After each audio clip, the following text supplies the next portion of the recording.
Thank you very much. I'm so excited to be here and to follow my colleague. U of R was up here where we are, Rochester, which, by the way, we have less snow than Philly.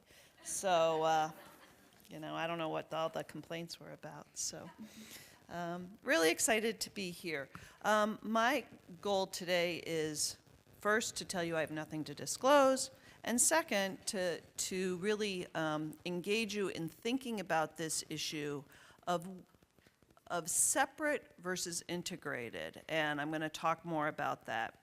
I'll start with a little bit about the historic and current challenges for collaborations between women in medicine groups and groups that generally represent underrepresented in medicine groups.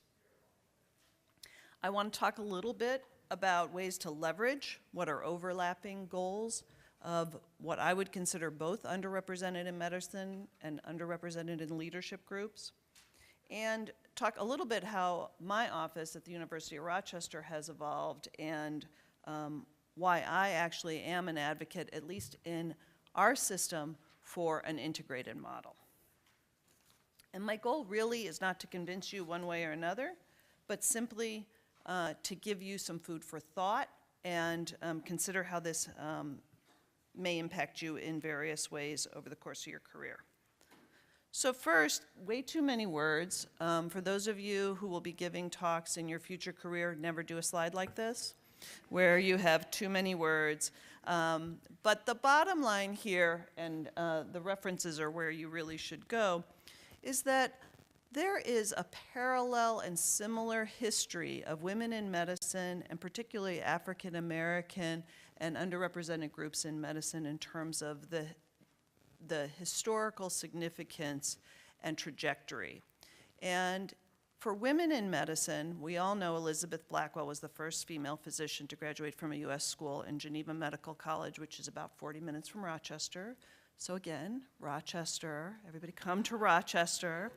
And when you look at that, there were two in the 1880s to early 1900s, women were beginning to be accepted into male medical schools. But there were two schools in the US that were specifically dedicated to educating women. One of those, the New England Female Medical College, which was established in 1848, merged with Boston University School of Medicine in 1874. So then there was only one, which was the Women's Medical College of Pennsylvania, which ultimately changed to the Medical College of Pennsylvania and admitted men.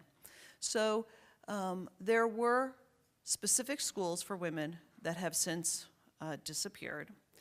However, Title IX made a big difference. So while we were single-digit percentages in terms of women in medicine, after Title IX in the 1970s, we jumped up to double digits pretty quickly. And I'm sure you've heard today, and I'll show you more data, we are much greater than ever. We're at about 50% in medical school. That is a similar yet different story for African Americans. So while the first African American physician to hold a medical degree was 10 years before Elizabeth Blackwell, he needed to get his degree at the University of Glasgow. In 1864, Rebecca Lee Crumpler was the first African American female physician, and she attended New England Female Medical College.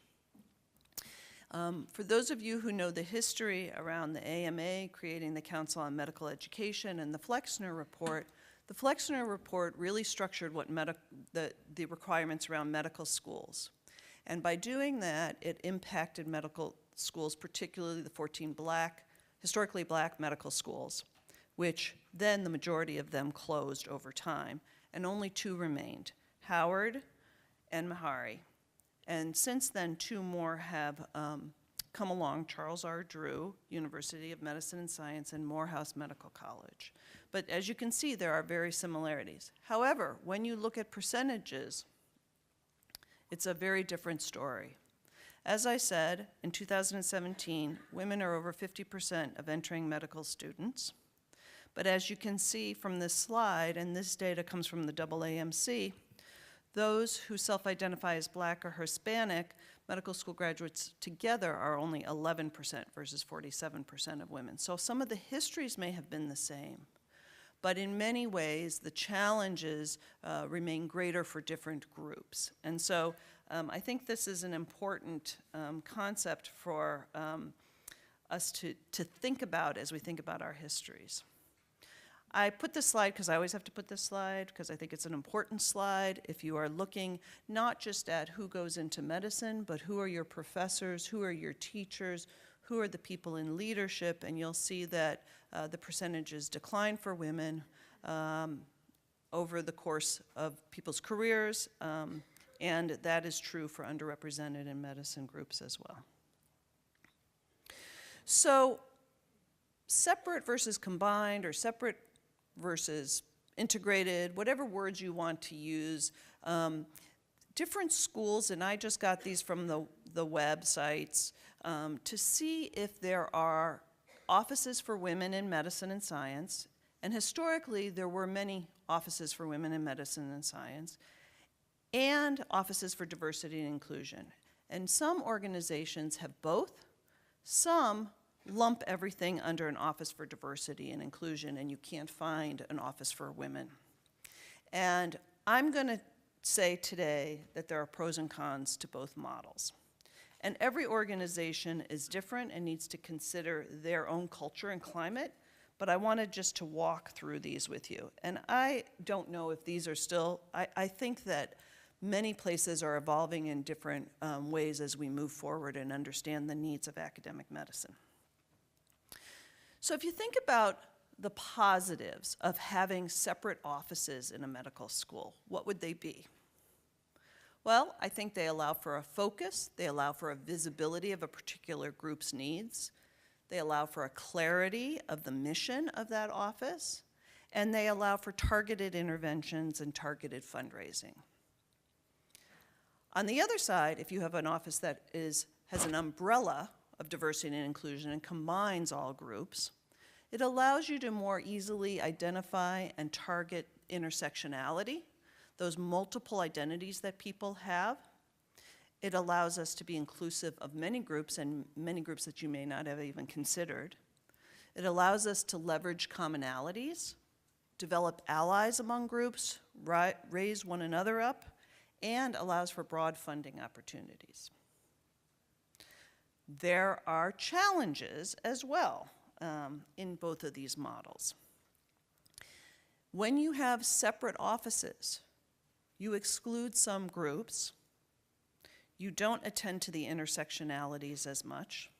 It may be difficult to engage allies. There is a competition for resources.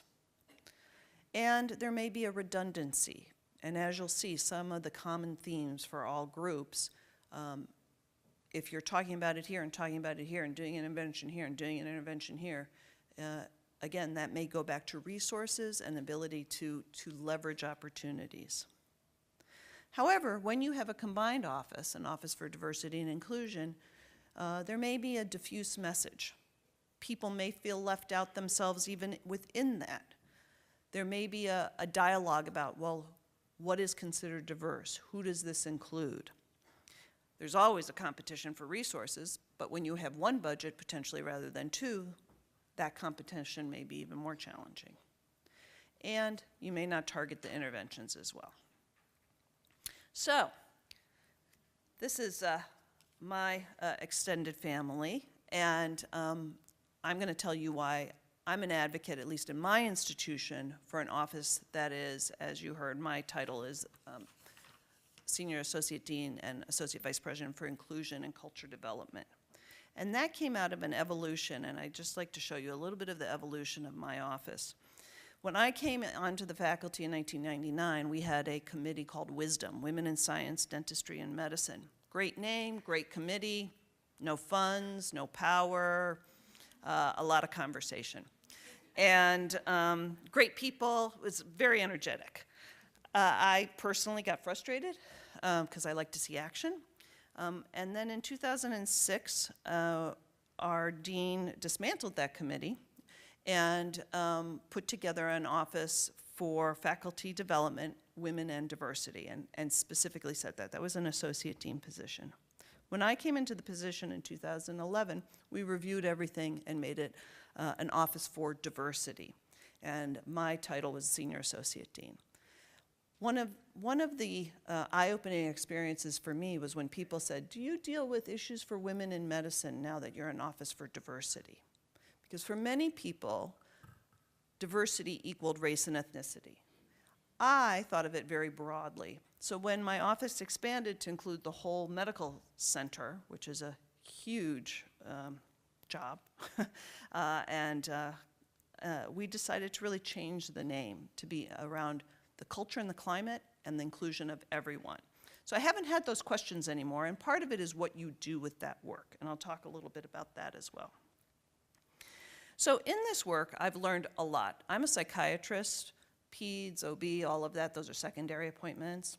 So just so you know, I don't deliver babies, I don't do all that, that's all of my research. But I am a psychiatrist, and even as a psychiatrist who thinks about a lot of these interpersonal components, I have grown and been challenged in this job in a way I never have. A lot of difficult conversations, and you have to get comfortable being uncomfortable in this role. And some of the common challenges that I'm seeing amongst all of the groups are issues, and you will hear this, the question of meritocracy, the question of career advancement, structural racism, structural sexism, intersectionality, the minority tax or minority burden that is placed on a minority group, having a critical mass to make a difference, and issues of equity. There are also common experiences amongst all of these groups.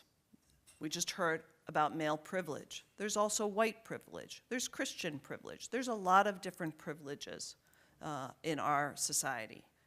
There's unconscious bias, and we just heard about interventions targeting unconscious bias around gender, but there is unconscious bias around multiple identities. Microaggressions. I give a talk at the AAMC mid-career around microaggressions for women, but there are microaggressions for many people. Allyship, how to be an ally, and then how does this all impact our well-being?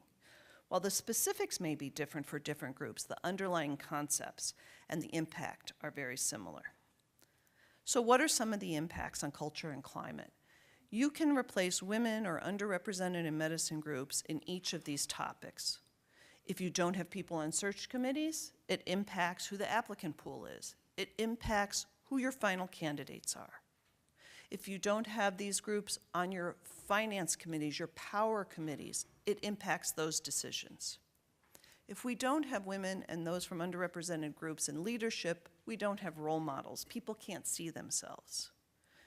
And we have a lot of dialogue recently about how patients may be biased against providers and act upon that.